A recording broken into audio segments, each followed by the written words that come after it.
Today, we're going to talk about a book that absolutely took the world by storm. It promised to pull back the curtain on a hidden principle that could literally change your life forever.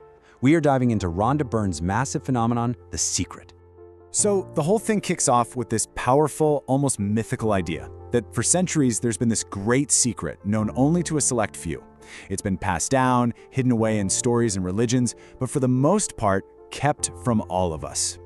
And that, of course, leads to the one huge question that the entire book is built around. What is this secret? What is this powerful thing they're talking about?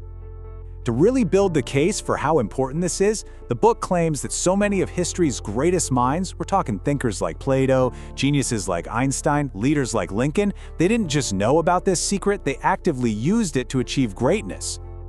Okay, so here we go, the big reveal. After all that buildup, the entire concept, the very heart of the book, it all boils down to one simple but really profound idea.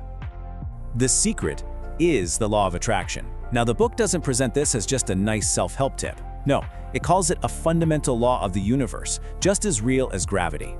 The idea is simple. Like attracts like. Your thoughts have a magnetic power to pull corresponding experiences right into your life.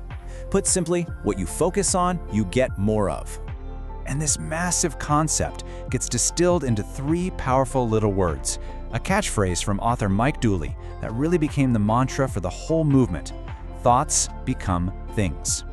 The idea is that whatever's going on in your mind will eventually, somehow, become the reality of your life. So, how does this work? Well, the book uses this great analogy.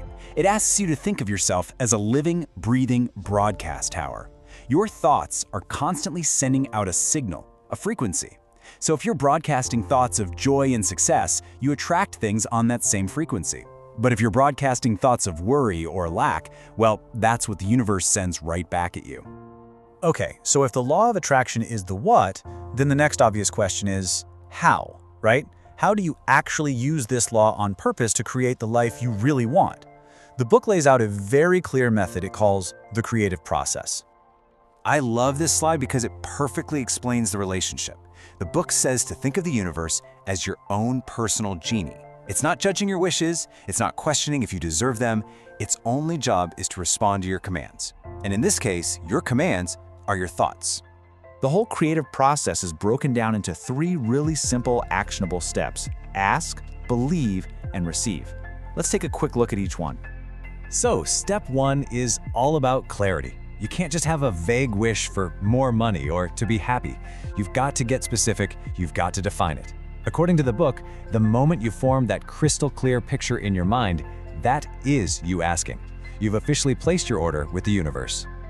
Now, step two, believe. This goes way beyond just hoping for something. It's about living in a state of absolute faith.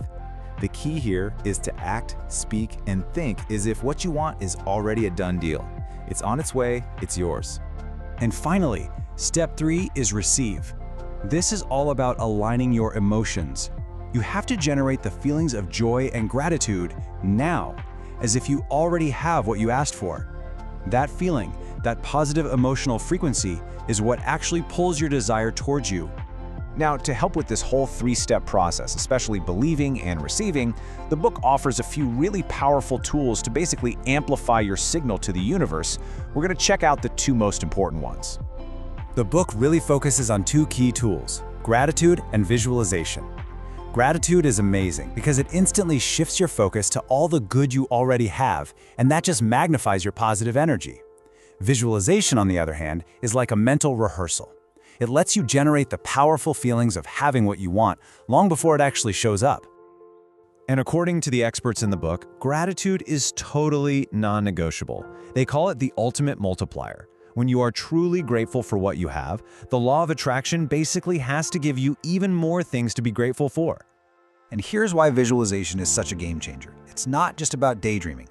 The secret is that our brains don't really know the difference between something we vividly imagine and something that's actually happening. When you visualize, you create real emotions, and it's those emotions that are doing the heavy lifting. So, does this stuff really work? The book is filled with anecdotes. One story is about a guy who decided to test the law with something really small and specific. He just visualized a feather with a very particular unique pattern on it.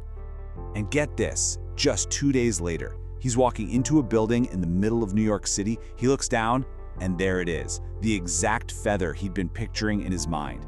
An impossible coincidence, or the law of attraction at work? You know, when it comes down to it, the message of The Secret isn't just about attracting things. It's about a fundamental shift in how you see your own power to create your reality. This quote from Emerson, which is in the book, really frames this idea as something huge, like a master key that unlocks reality itself. It suggests you're not just a passenger in life. You're the one in the driver's seat. You're the creator of your entire experience. And that really brings us to the final, most important question the book leaves with us. It turns the whole thing right back to you. Knowing the secret is one thing, but using it is everything. So the question is, what do you want to create?